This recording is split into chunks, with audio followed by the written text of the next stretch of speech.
Hey everybody, welcome back to the channel. Thanks for tuning in. Today we are checking out more of the Scalebreaker DLC PTS patch notes, now all the way up to week number 3. Quite a lot of changes to go over, as well as some hints about what's coming up next. Before we dive in though, just a quick reminder that I do have a playlist on the channel that's covering all of the major changes coming up in the Scalebreaker DLC. I've got all of the balance changes there broken down by class. We have all the new and reworked item sets, all the changes to weapon skills, and more. So check that out if you're interested, and make sure you're subscribed to the channel for more videos just like this. That being said, let's jump into these juicy week 3 patch notes, starting with a preview of what's coming up. So at the top, they mentioned that there's still a lot of reworks coming for balance tweaks and item sets, still with just a couple weeks left. So I found that interesting. Apparently we'll be seeing a lot more changes soon.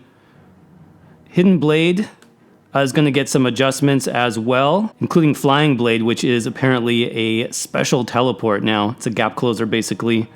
Changes to the Maelstrom dual wield as well. So if you're planning dot build centered around that Maelstrom dual wield, you might want to wait on those.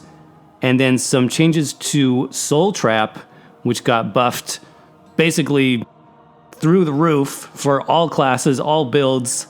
That's going to be tweaked a little bit as well. And then some changes maybe to Sorcerers and Power Surge as maybe a source of heal over time for other players for Sorcerer healer build. So that should be interesting. So let's jump down next to class balance changes. Starting with our Dragon Knight, there's a pretty major change here to Corrosive Armor, which is the Earth and Heart ultimate skill for Dragon Knights. This ultimate gives you very high resistance values. It also increases your penetration, letting you do tons and tons of damage. Very strong ability, especially in PvP. So now the penetration granted from this ability only applies to the ability itself and direct damage attacks or channeled attacks. So direct damage being attacks like, let's say, Dizzy Swing, channels like Flurry, Rapid Strikes in other words. Those are now the only abilities that will be buffed by Corrosive Armor. And then it mentions these changes will affect the Onslaught ultimate as well. So this is a pretty good point of balance, I think, because what you could do with Corrosive is you could apply 3 or 4 dots to your target, pop your Corrosive ultimate, and all of those dots would be hitting for 100% damage, ignoring all of your target's resistances. And that is very, very strong in PvP. So a balance change there, probably a smart change. And then in Ardent Flame, just a change to Searing Heat, which is one of our passive abilities. This actually is a pretty significant buff, I think. Duration extends up to 4 seconds now, up from 2. And the damage dealt increase is now 10% up from 3. Let's go ahead and read the comment. These changes were done to ensure these abilities keep up with current dot standards, helping to emphasize the DK's more attrition-based combat style. Okay, moving on to Nightblade class changes next. We've got a change to Drain Power and actually a change to Sap Essence. So Sap Essence, which is the Magicka morph, they increased the healing from this ability by over 20% since it was missing a rank and was actually being reduced by 20%. Okay, I actually didn't know this. Apparently there are also some bugs here that would decrease the heal by 20% per cast and give you negative 100% healing. Wow, I missed that on my Nightblade build somehow. I have not seen that bug, but if it's fixed now, that sounds good to me. Moving on to Sorcerer changes. In Daedric Summoning, we've got another change to Conjured Ward. They're like changing this ability every patch, it seems.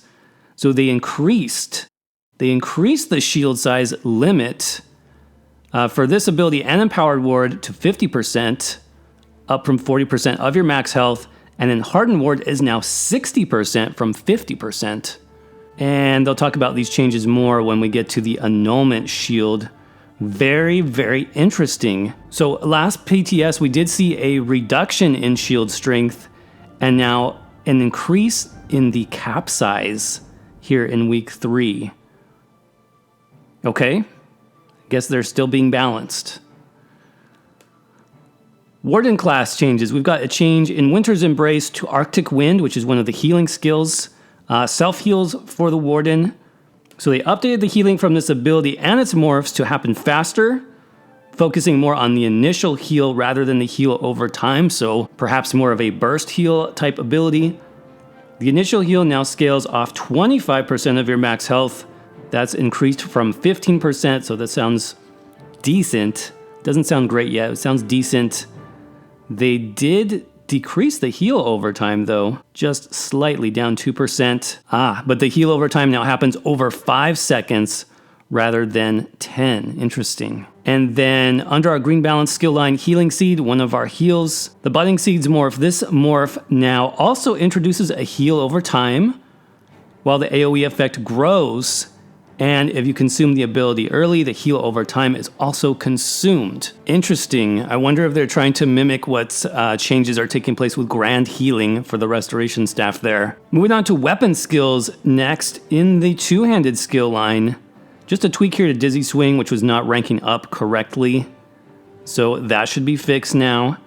And here is the major change that a lot of us have been thinking about and talking about for the past 2 weeks, and that's the change to momentum. 2 weeks ago in the first PTS for Scalebreaker, we saw that momentum, which is both rally and forward momentum, those two-handed buffs, got major evasion tacked on to major brutality already, which seemed strange. I don't even know what else to call that. It was a weird choice, and a lot of us kind of called out the developers on that one.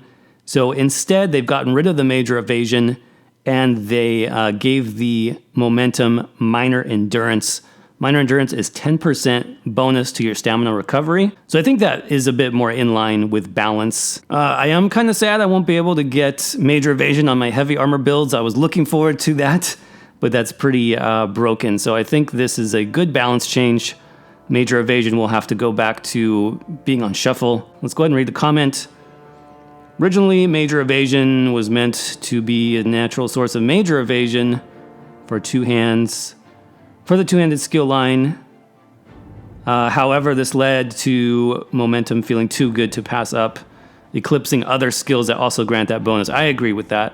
It was just too much. So I think that's a smart change. Thumbs up on that one, guys. Good job. Now, Onslaught, we talked about this in the weapon skill line video as well. Onslaught just gives you tons and tons of penetration for this ultimate, and it had a very long duration. So now they've changed this similar to corrosive armor. It's only going to apply to direct damage or channels, no dots, and they reduced the duration to 12 seconds, which is what I assumed they would end up doing. That's still, to be honest, pretty long. That's still a strong ultimate. 12 seconds of that major penetration boost is going to be strong. So let's read the comment. These changes were done to reduce situations where you could stack multiple dots on the enemy. Yep, pretty much what we thought. So again, another good balance change in my opinion there. Jumping down to restoration staff and grand healing. So illustrious healing, they increased the damage per tick on this ability by 50%. Okay, better distinguishing each morph. One focused on resource sustain and one focused on raw healing. So I feel like the resource sustain on the other morph still might not be good enough, but we'll see. I definitely like how they're increasing the healing. So you have that option now. If you want to build for more healing, you can do so. Under destruction staff, taking a look at flame clench. No major changes here, more like bug fixes. So they fixed a bug with a knockback, though they also increased the stun duration to 3 seconds. And then Tri-Focus, which is our passive under Destruction Staff, fixed an issue where this passive was not activating AoE damage while using heavy attack with a Lightning Staff. Okay, that's good they fixed that. That's a major deal for Lightning Staff users. Okay, moving down to light armor skills and annulment. This is our light armor damage shield. Just like the Sorcerer shields, this is getting bumped up in the cap as well. So Harness Magicka, now 50% of your max health is the cap, and then Dampen Magic is now 60% of your max health. Let's go ahead and read the comment. So the changes with Magicka-based damage shields were done to increase the shield's strength in situations where the caster is focusing more on an increased effectiveness by specializing more stats into them. Since they now require more Magicka to increase their size than they needed in previous updates. So I feel like I missed a note somewhere. This says that shields now require more magicka to increase their size than needed in previous updates. Maybe that has to do with the decrease we saw last week. Perhaps. But it seems like now if a build wants to build up magic, focus their build on magic to get a slightly higher shield, they can do that because the caps were raised by about 10%. And then under Undaunted skill line, we have a change here to orbs. Energy orb, increase the healing per tick by 20%. Okay, so a little buff there to orbs. And then combustion and healing combustion, which are the synergies, these no longer remove their parent abilities. Okay, so this means the single orb can now provide a synergy to anyone in its path. So that is definitely good adjustment there. And then they just talk about how synergies usually work. This one's slightly different. So there are some changes to item sets as well. I want to make sure we talk about those. So the Glyph of Bashing, these enchantments now grant weapon and spell damage to your bash instead of only weapon damage. Increase the potency of these enchants by 21%. So bash builds, don't worry. You can still bash to your heart's content. Night Flame, this is our healing monster set. Are there more nerfs to monster sets? Let's see. This item set now has 10% chance to proc, up from 5%, okay. But they increase the cooldown, I see. So a 10-second cooldown instead of 6 seconds. Fix an issue where this set could critically strike, okay, didn't know that. But they reduce the healing by 27%, okay. So Night Flame is a pretty strong healing set. Looks like they're toning that down slightly. And then moving down here, Sentinel of Rakugamas, my favorite set to say. They reduced the healing here also, reduced by 5%. That's not too bad. I don't really see this as like an overpowered set at all though. They reduced the stamina to 500 from 524, really? Okay, round numbers. We like round numbers. 7th Legion, okay. This may be good news or bad news depending on what you are hoping to build next patch. So let's see, this item set can now only be activated from casting an ability that increases your resistances instead of anytime your resistance increase. This means that things such as passives, potions, or poisons can no longer trigger this effect. So passives can no longer trigger the effect. Does that mean that Nightblade passive shadow skill line does not proc 7th Legion? That's what it sounds like to me. So this could be a nerf for Nightblades if you were intending to use that set coming up. Fix the bug with Hurricane. So this was just proccing multiple times off of Hurricane. That's fixed now. Also, the health recovery was not properly adding, so that sounds good. And then tweak here to Thunderous Volley. This is the VMA bow. This set will now retain its bonus if you bar swap. That's good.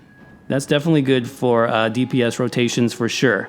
So with that, I think that covers all of the major changes for PTS Week 3. Curious what you guys have to say now. Definitely some major changes to things like momentum, damage shields, some item sets getting tweaked as well. Let me know what you think about this update in the comments section. Do you think that we are getting a little bit more balanced now, or do you think they still have some work to do? As always, if you enjoyed this video, don't forget to crush that like button for me. Subscribe to the channel for more videos just like this coming up very soon. As always, I appreciate you guys so much for watching. Thanks again, and I will see you around in the next video.